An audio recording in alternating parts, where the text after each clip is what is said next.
Hello everyone, welcome to day 6 of my 77-day video challenge. Today I'm going to share with you all one important aspect of my life that has become part of my life, and that is nothing other than yoga. So let me share my yoga experience with you all today. So, my first interaction with yoga is when I was growing up during my college days, early morning, when I was waking up maybe by 4:30 or 5 a.m.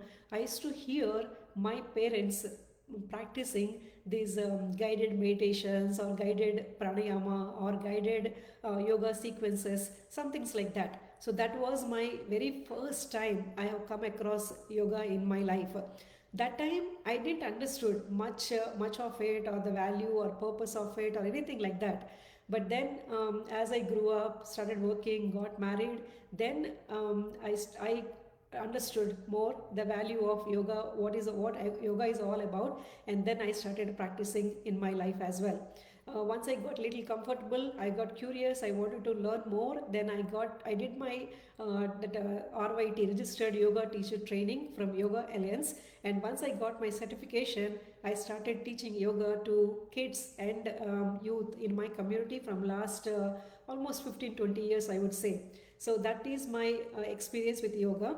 So when we say yoga, we all think like it is just that yoga poses or sequences. That is the biggest part what everyone are familiar about. But I wanted to share few details about all about that yoga sequences. So yoga, in fact, it is about we call it as 8 limbs of yoga. That is Ashtanga yoga. We also say it as Ashtanga yoga, meaning 8 limbs.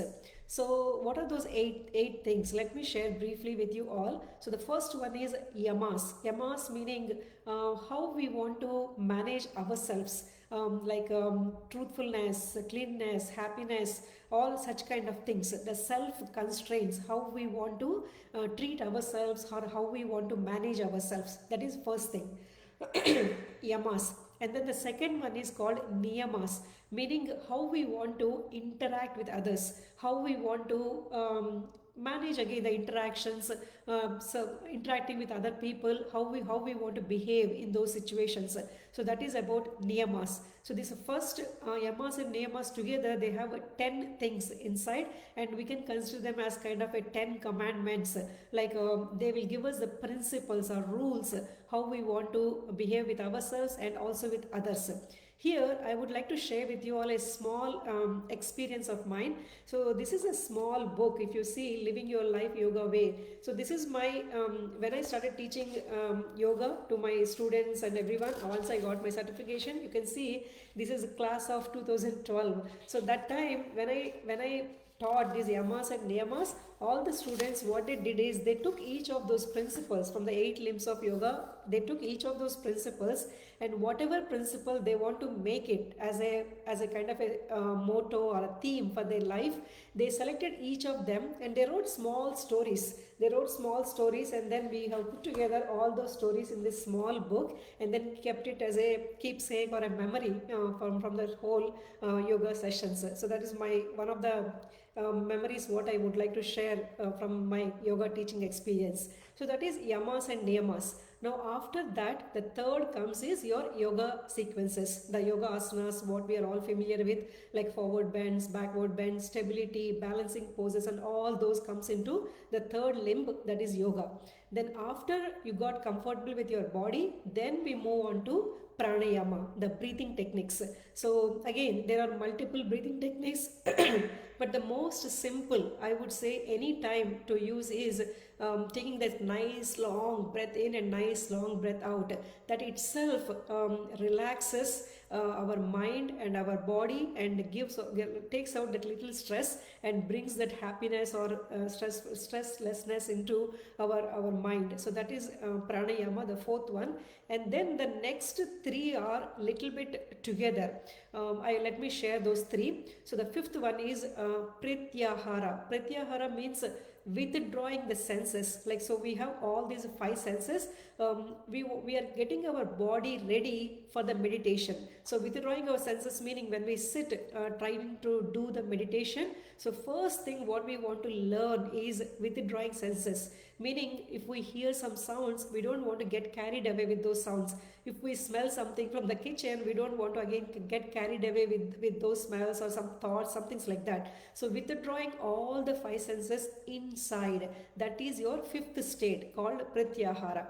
Once we got comfortable with it, then we move on to dharana, that is like focusing, concentration, focusing on something. So once you withdrew your senses inside yourself, and now you are ready to focus on something. Either you can put a candle in front of you and watch that light, or maybe any object or any idol in front of you, anything like that. But in case if you want to close your eyes, that is also well and good. You can close your eyes and then you can imagine some object like sunrise, sunset, flowers, anything, whatever is of your choice, and then continue focusing on that object. So once we learn that dharana, then you are ready for the dhyana, that is proper meditation.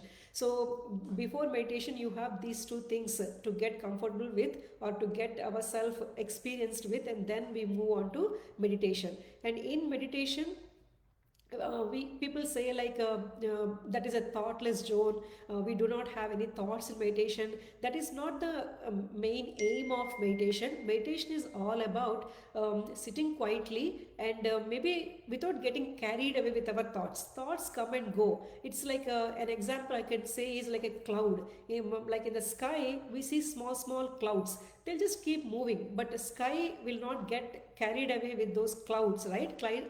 Sky will be stable over there. Like that, we want to be stable, just observing those thoughts as a small clouds, and they'll just get cleared away or moved away, and then we continue to focus on our whatever object we have selected, our breath, or maybe that object, whatever you are focusing on in your mind. So that is dhyana. So once after this, all these seven are done, then comes the last one is samadhi. That is pure bliss or maybe enlightenment is what we'll experience when we reach to that samadhi state. So Ashtanga Yoga is all about 8 things: yamas, niyamas, asana, then comes pranayama, then pratyahara, dharana, and dhyana, and samadhi. Those are the 8 things, 8 limbs of yoga, what we typically study about yoga. Now, my experience for all these 10-15 years I have been practicing yoga. So what is my takeaways, or what is that I want to share with you all is 3-4 things I would say. Whatever we practice on the mat, once you start practicing it, it is not like it is restricted only to the mat, like you just do some yoga asanas or you just do your practice and then get on with your life or move with your life.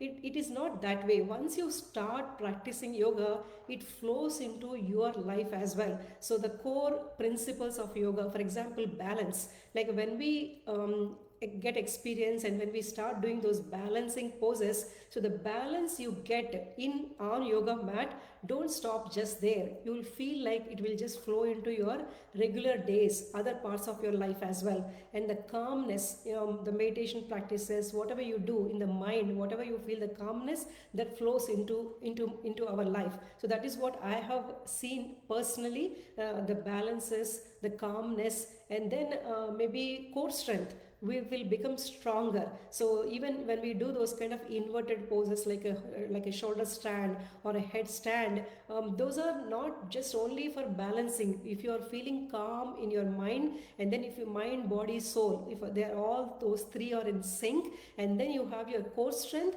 then you will be able to attempt those poses as well. So, and then last but not least is flexibility. That is one thing which I'm still working on, the flexibility part. But these are my 4 things what I have gained at least from yoga: the balance, the calmness, and the flexibility, and the core strength. So there are numerous reasons, right? I mean, everybody talks about yoga, and everybody nowadays practices some form of yoga, meditation or pranayama or yogasanas, something like that. So when you would like to start with, maybe there are so many options available, like local yoga classes, or maybe the core centers or gym or wherever. Just visit one of those places, and I'm sure you will not go wrong, and I'm sure it will be one of your best decisions of your life as well. So I hope this video little bit inspired you, or created that interest in you to see what yoga is all about. And please share your experiences in the comment section. We would love to know more about your experiences as well, and we would love to learn from them. So yeah, I'll thank you for watching this video, and I'll see you all in my next. Thank you.